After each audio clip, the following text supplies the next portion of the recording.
together with Palestine Link, see our banners, organized this event.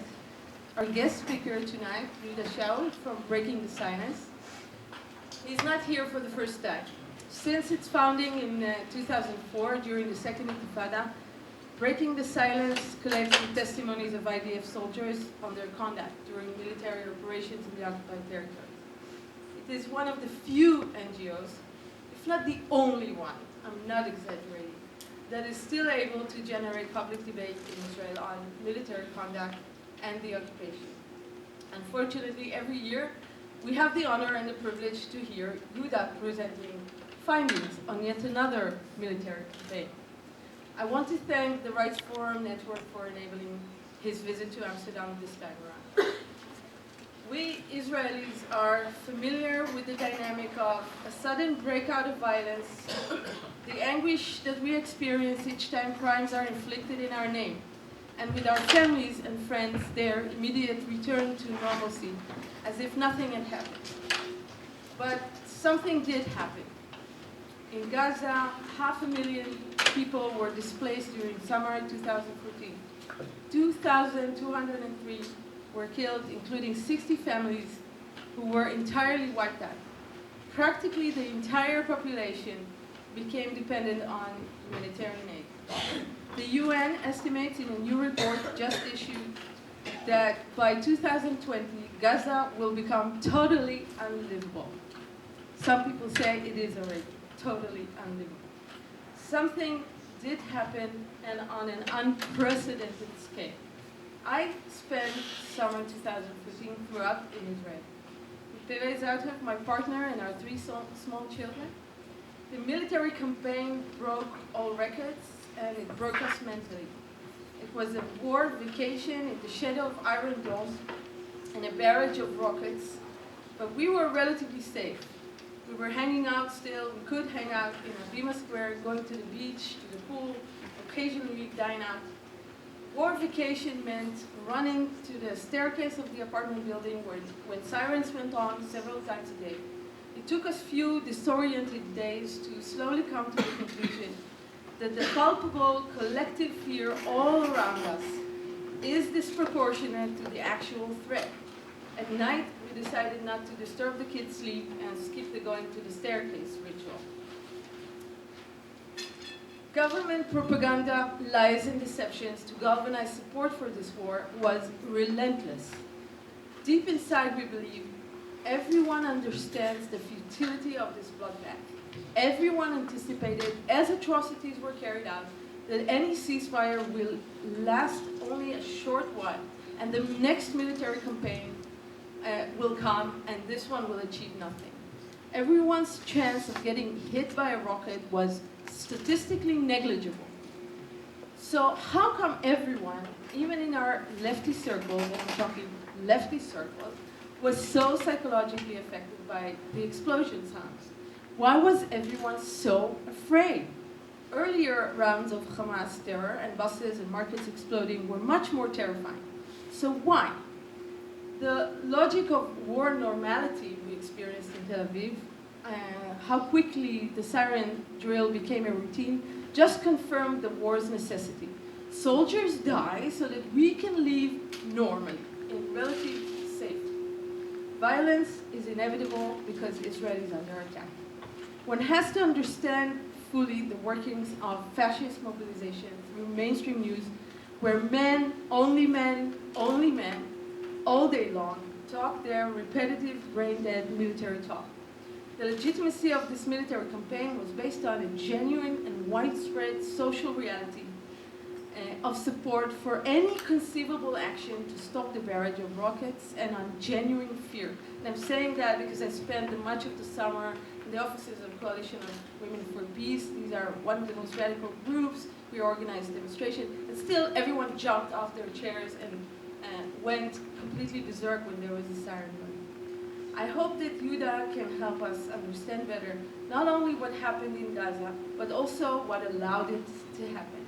I can only share with you very shortly what happened when our children's renewed Israeli passport arrived just before the ground invasion started, and pictures of dead soldiers started flickering on TV screens.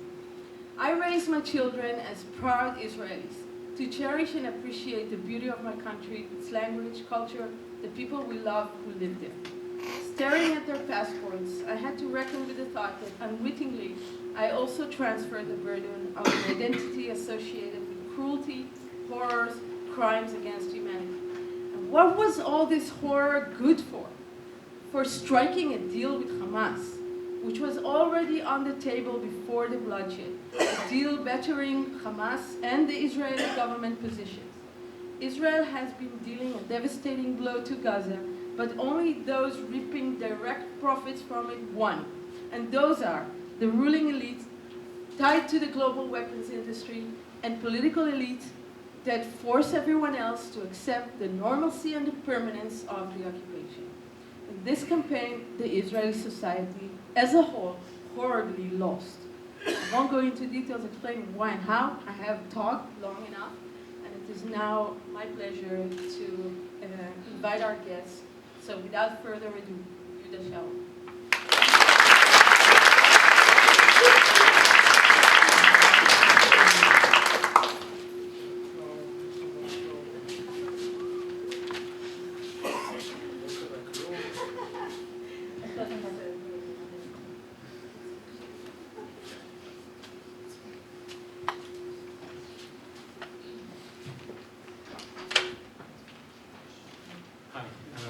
Sorry, it will take me a second.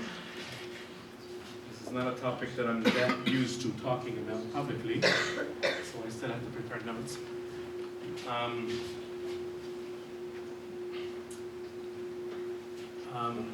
Good evening, everyone, and thank you, the Rights Forum Gate 48, Palestine Link, for the invitation and putting this event together, and thanks all for coming.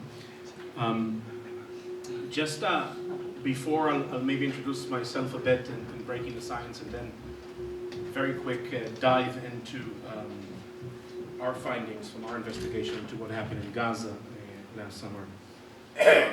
What I would want to do is, I hope you'll forgive me for giving more of a, it's going to sound 60%, 70% of a military briefing, the way it's going to work. Because I really believe that in order to understand what happened in Gaza last summer, one needs to understand details. And people who understand the military and understand weaponry can really understand why we got to the result that we got last summer. So I'll try to explain this through our way. And if there is anything that sounds too much, it doesn't make sense, so please feel free to kind of like demand interpretation to civilian language. So my name is Yehuda. I'm 32 years old. I served, I'm a Jerusalemite. I grew up in Israel. I was born in Israel. I served in the IDF from March 2001 to March 2004, so more or less the peak of the Second Intifada. I was an infantry combat soldier and a commander. I finished my service as a company sergeant. A company is a group of about 120 soldiers. 2 years of my service were in the West Bank. And coming out of my service, I had the privilege to be involved with starting Breaking the Silence. Our first action was a photo and video exhibit about our time in Hebron, where I served for over a year. 64 people from my unit. That's how Breaking the Silence started. And today we are a bit over 1,000 ex-soldiers and serving soldiers who speak out about our experience and the occupied territories. And basically what we do, I don't want to kind of like bore you through the entire story, but what we do in Breaking the Silence since then to today is mainly two things. The heart of our work is documenting soldiers' testimonies. So video, audio taping soldiers and ex-soldiers about their service, cross-check, verify these testimonies and publish them in different ways. The last publication was basically the book of testimonies from Operation Protective Edge. And the second thing we do is we try to use our personal experience and the testimonies we gather of other soldiers as an educational and an advocacy tool. Ultimately, the goal of Breaking the Silence is very simple. We're a bunch of veterans who believe that our military should be an instrument of defense and not an instrument of oppression and occupation.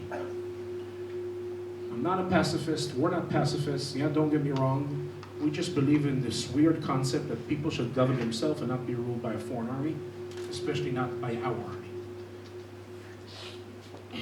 So that's where it starts, that's where it ends. And the way to deal with it is to try to use what we know about the occupation, what we know about what's going on in the occupied territories, to try to force a discussion about the moral price tag of sending our military to maintain our military rule basically over another people. And it's in that spirit that the second Operation Protective Edge ended. We started reaching out and building networks into the army and trying to look for soldiers and officers who will agree to speak about what happened there. And ultimately we've managed to interview almost 70 soldiers and officers, Air Force, Navy, ground troops. A quarter of them were officers, 3 of them were majors. Yeah, these are people who gave 12, 13 years to the army.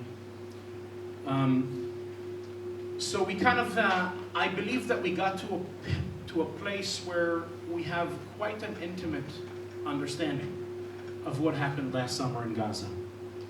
And I would just add one more thing before I zoom into what happened specifically according to these testimonies, is to say that what I'm saying here is not just looking at Operation Protective Edge from last summer alone. It's also looking at a broader picture of the last 6 years, basically. The last 3 operations, 2009 Operation Cast Lead, 2012 Operation Pillar of Defense, 2014 Operation Protective Edge. We're talking about over 160, 170 soldiers that we interviewed from these operations. So there's kind of like also a broader overview. And the one thing before I dive into last summer's operation is to say that when one puts together the testimonies that we gathered on Protective Edge, right away one understands that the massive amount of civilian casualties last summer in Gaza, that the massive level of destruction of civilian infrastructure and property in Gaza was not a mistake, was not a coincidence, was not an accident. It's a direct result of how we decided to fight in Gaza. This is why the book of testimonies that you have here is called "This is How We Fought in Gaza." It's a direct result of 2 new doctrines that the IDF has adopted in how you fight in Gaza. And if I may, I would like to devote a few minutes to explain these 2 doctrines, and then basically try to dig into different aspects of the operation and show how these doctrines basically influence the way we behave in Gaza last summer. I hope you'll forgive me for the need to try to understand how to do things here. Technology is really the weakest.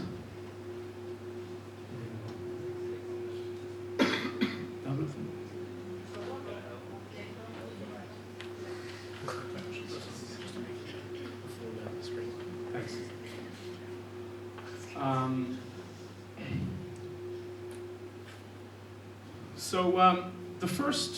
The first doctrine that we're talking about is what we call in the IDF zero risk to our troops. Now, by the way, zero risk to our troops actually makes sense. I'm a soldier, I'm sent to battle by my country. I would want my country, I would want my commanders to do everything possible, to minimize the risk to me and my comrades. It makes sense, right? The problem is the second half of the sentence. Zero risk to our troops at all cost. And when it comes to Gaza means even at the expense of massive damage to civilians at the other side. Maybe I'll try to explain it a bit more. Let's take, one sentence, 4 words. every Israeli combat soldier in the IDF is trained on. Yesh safek, en safek. When you have doubt, you have no doubt. Now, normally, the way I was trained with this sentence, the way I trained my soldiers as a sergeant, it meant very simple. When you're in a situation where you have doubt, you're not sure what the rules of engagement are, you don't see clear the target, the rules tell you that you're supposed to shoot from the knees and the bottom just to hit the leg, and you're afraid you're going to hit the stomach and you're going to kill the person. So when you have doubt, you have no doubt. You don't pull the trigger. Because if you pull the trigger, there is no way back. Gaza, last summer, the same sentence is used, but exactly the opposite. You have doubt, you pull the trigger, because we prefer the mistakes to be at the expense of the other side. Now, don't get me wrong. I'm not one of those who believe that IDF soldiers should commit suicide to protect innocent Palestinians. That's not what I'm trying to bring to the table. I just believe that between both extreme positions, there is a lot of room. Yeah? And last summer, we've chosen to be on the extreme side, with the extreme position. The second doctrine that the IDF has adopted in Gaza is what is known as the Dahya doctrine. I don't know if it rings a bell to anyone here. Dahya doctrine. Dahya is a name of a Shiite neighborhood in South Beirut. In the Second Lebanon War in 2006, this neighborhood, this entire quarter was basically bombed to ashes by the Israeli Air Force. This is the first time that this doctrine was implemented, and that's why we call it the Dahya doctrine. What does it argue? It was developed in the IDF facing Hezbollah in Lebanon. And the idea is this. Yeah, please walk with me the logic. The argument says this. We're not anymore in this old school conventional warfare, where it's very clear who wins the war and who loses. You do it once and for all. You eliminate the enemy, you take over the territory, and that's it. We are in what professionals call today the asymmetric war, where there is no clear victory, where you don't just eliminate the enemy once and for all. Conflict is doomed to come back. And that's why the strategic goal has changed from taking over the entire territory, eliminating the enemy, to buying more time between rounds of conflict. And how do you do that? How do you buy more time between rounds of violence and conflict? And this is where the doctrine steps in and argues. The problem is the rules of the game. Meaning, the problem is international law. Yeah? This idea in international law that is called proportionality. Because, think of it, Hezbollah would fire a rocket on Israel. The proportionate response from the Israeli side would be to bomb a building. But that's really nothing. Hezbollah will not really feel it, so they can fire another rocket. And then we will bomb another building, and we'll go on and on and on. And we're not really buying time between rounds of conflict, and it will go on forever. So what's the answer? The answer is the deliberate disproportionate response. Yeah? You pick my nose, I run over you with a tank. I'm the bully in the neighborhood, I don't follow the rules. And only in that way, you will think a million times before you pick a fight with me again. So in one sentence, the Dahya doctrine argues to establish deterrence via deliberate disproportionate destruction of civilian property and infrastructure. Okay? So it's these two doctrines that shape the way we design the operation, which weapons we would use, and how, which rules of engagement we'll give to our troops, which rules of engagement our Air Force will have, which property we will destroy and why. Yeah? That basically shapes, that runs like a thread throughout the operation. So what I'm going to try now to do is take a few of these issues and break it down according to what we found in our testimonies. So before that, the first thing I want to say is, first of all, let's look at the map.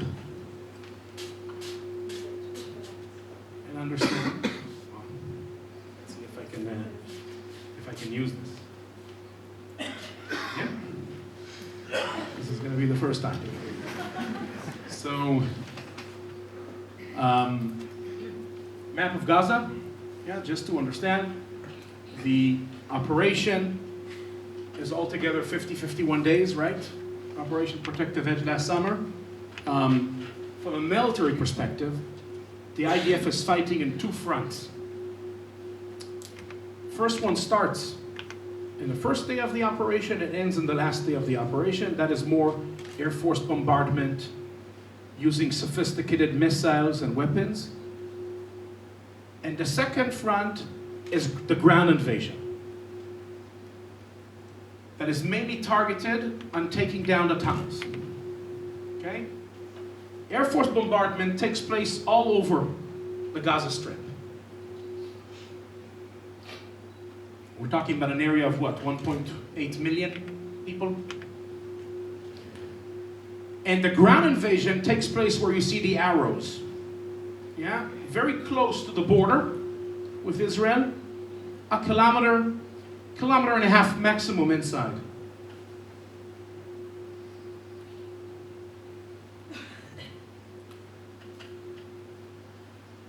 We get to this operation, and the idea is, don't forget the first doctrine, zero risk to our troops at all cost.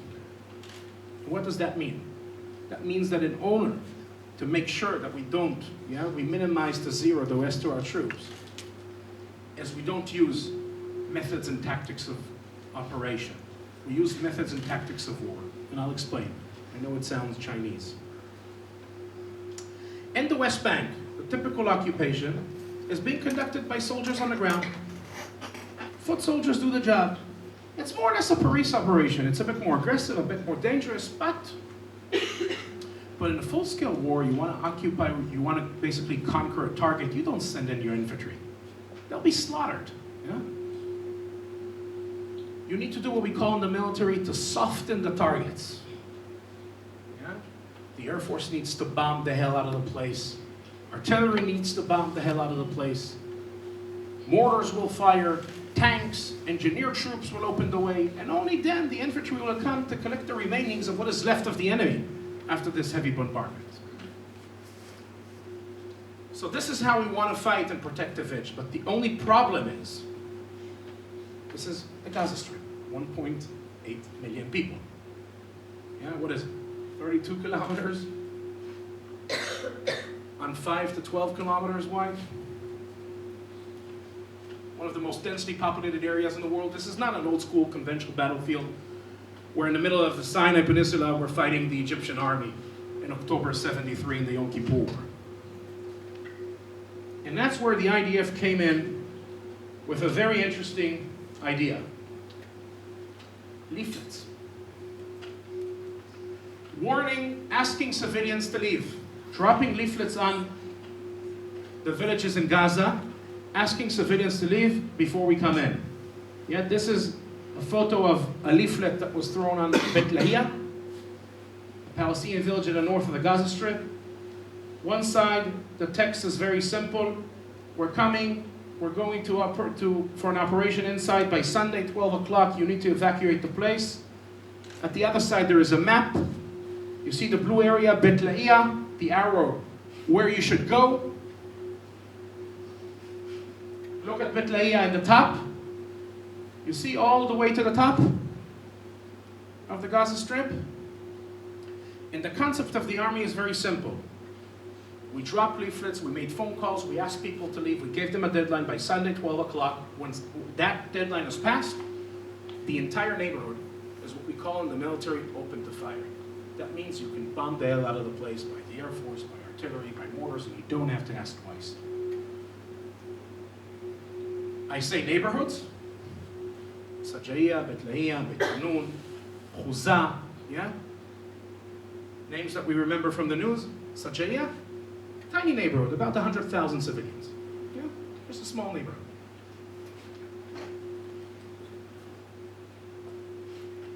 And the idea is very simple. One of the things we're going to do is, before the troops go in, is we soften the targets. Basically, we soften the neighborhoods.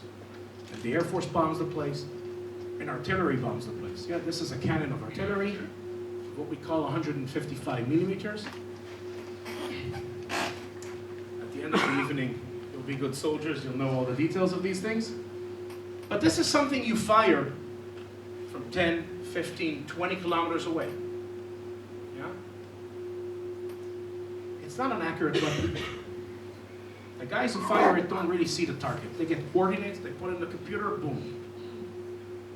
The shell goes up and down. That's why the heat, wind, the heat of the barrel, all these things will influence where the shell hits. Yeah? It's by definition an indiscriminate weapon.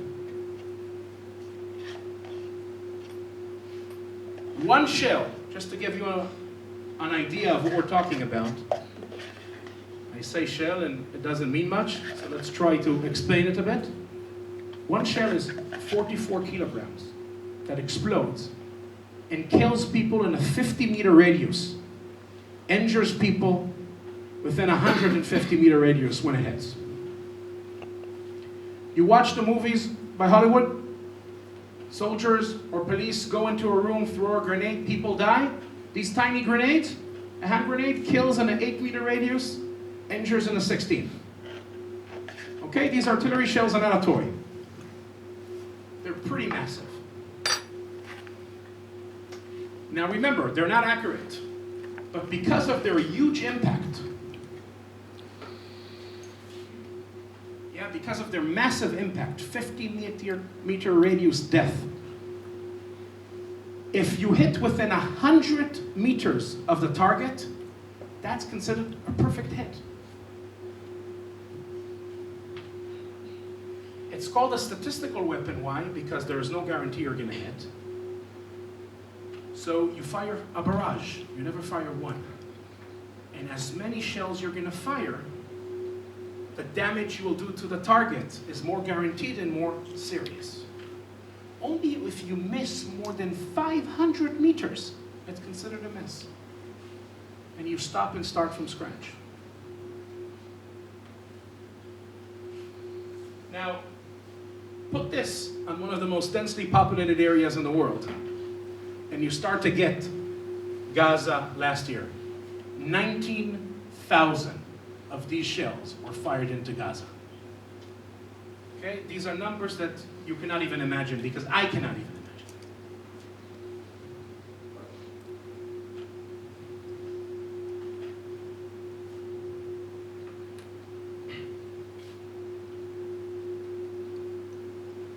So we spoke about enough, I think, about the softening fire. Yeah, apart from artillery, there's Air Force and mortars and more things that were dropped on Gaza. But we're starting to get an idea. But let's move in. Yeah, after we soften the targets, the ground troops go in. What are their rules of engagement? Also in that sense, protective edge is unique. A normal soldier in the IDF, his basic rules of engagement are very simple. In order to turn someone into a legitimate target, that person needs to have three things. Means, meaning to be harmed, show intentions to harm you, and capacity to exercise these intentions. So if a guy stands with a knife like this 100 meters from you, he's armed, he has intentions, but he has no capacity. You're not allowed to shoot him. If he stands like this with a knife 5 meters away from you, you shoot. In Gaza, zero risk to our troops at all costs. Right? These rules are not valid. Soldiers are being told, we drop leaflets, we ask civilians to leave, we gave them a deadline, the deadline has passed, anything that moves is a fair game. I'll just read you some quotes by some of the soldiers we interviewed. A soldier from infantry talks about rules of engagement he got. At the end of the day, you exercise your judgment. The bottom line, they told us, if you see someone, shoot him. Another soldier. Everything that is inside is a threat. The place needs to be sterile from human beings. If we don't see someone waving a white flag, yelling, I surrender or something, so he's a threat and it's okay to open fire on him. another soldier from armored corps, from tanks. The rules of engagement were very permissive. I wouldn't say that we fired at anything that moved, but we also didn't have to ask permission before shooting. There was no such a thing going on the radio asking permission. You just fire. From the level of the tank commander, you can shoot the machine guns, you can release a shell. There was no problem with it. And I can go on and on and on, yeah. Dozens of soldiers and officers, and they're all describing the same reality and the same orders. Just to give you a sense of understanding about the difference between an operation and war. Yeah, we sit here in Amsterdam, it doesn't mean much. But to a combat soldier in the field, when you tell him you're in a war and not an operation, it's a complete shift of paradigm. So in an operation, 2002, the peak of the second intifada, yeah? In order for one tank of the IDF to fire one shell, a brigadier general, a colonel had to approve it. And Protectovich won war. A 19-and-a-half-year-old tank commander can fire dozens of shells a day and no one will ask a question.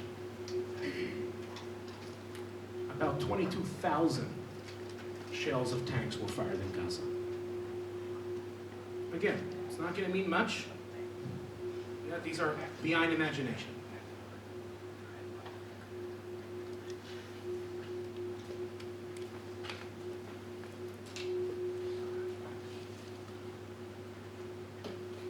I want to talk a bit about the airstrikes.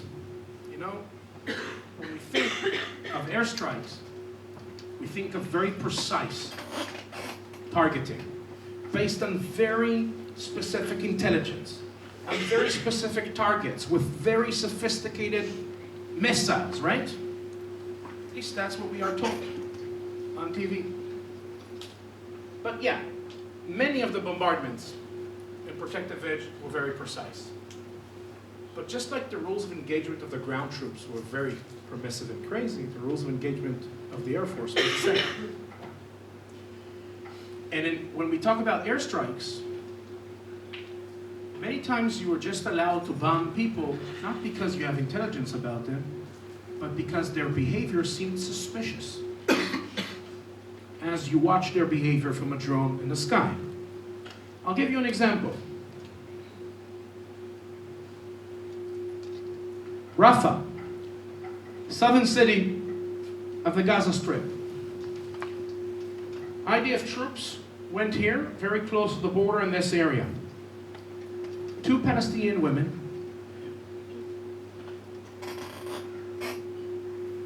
in the middle of the day are walking between trees and orchards 800-900 meters from our troops. Now look, all the Gaza Strip here, this is the widest part of the Gaza Strip, is 12 kilometers wide. You would probably agree with me that 800-900 meters away in a 12-kilometer strip, that's quite a lot. But what do 2 women do in the middle of the day between trees, 800-900 meters away from the troops? They're probably scouts. They're collecting intelligence for Hamas. Boom. They were targeted. Later on, a tank was sent to check the bodies. They didn't find a binoculars, which a scout would need to observe the troops from this distance. He didn't find a radio, which a scout will need to report. Found the remaining of a cell phone near the bodies. But who doesn't have a cell phone in 2014 on him? But in the lists of the IDF, these 2 women still appear as combatants, as militants, not as civilians.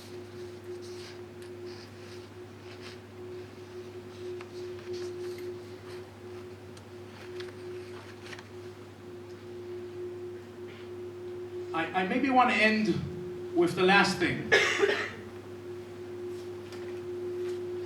And that is one issue that every Israeli soldier we interviewed brought up in the interview. And that was the mass destruction of civilian property, many cases that had nothing to do with direct threats that soldiers on the ground faced. I'll give you an example. Soldiers are telling us, we're standing in a building, 3, 4, 5 days, we use it as a post. We move to the next building. These big Caterpillar bulldozers, the D9s, come and destroy the building. Now, why? It's not that there is a tunnel in the building. Yeah, I'm in favor of destroying and demolishing tunnels. But there is no tunnel in the building. If there was a tunnel, soldiers would not stay there for 4 or 5 days. That's stupid. Yeah? It's not that there is an IED, a booby trap, a bomb inside the building. If there was, soldiers would not stay there for a week. Dachia doctrine, massive disproportionate destruction of civilian property and infrastructure. Sounds familiar? I just want to read you a testimony of one soldier who served in an area called Juhaladik. It's in the center of the Gaza Strip. It's basically where you see the 7th Armored Brigade, this black arrow. Yeah? It's this area. And that area is a bunch of Palestinian villages, yeah, and a few refugee camps there. And Juhaladik, it's a Palestinian village that is an elevated area, okay, in Gaza. Our neighborhood, what was interesting about it operationally wise, was that you could observe all the area from there to the fence into Israel. And some of the villages inside Israel near the border. Very quickly understood that we're not going to leave any building standing. At no point, only at the end of the operation, when we had the final discussion with our unit commander, we were never told what was the operational reason of raising all the houses. In that conversation, the unit commander explained to us that this was not for revenge. It's just that all these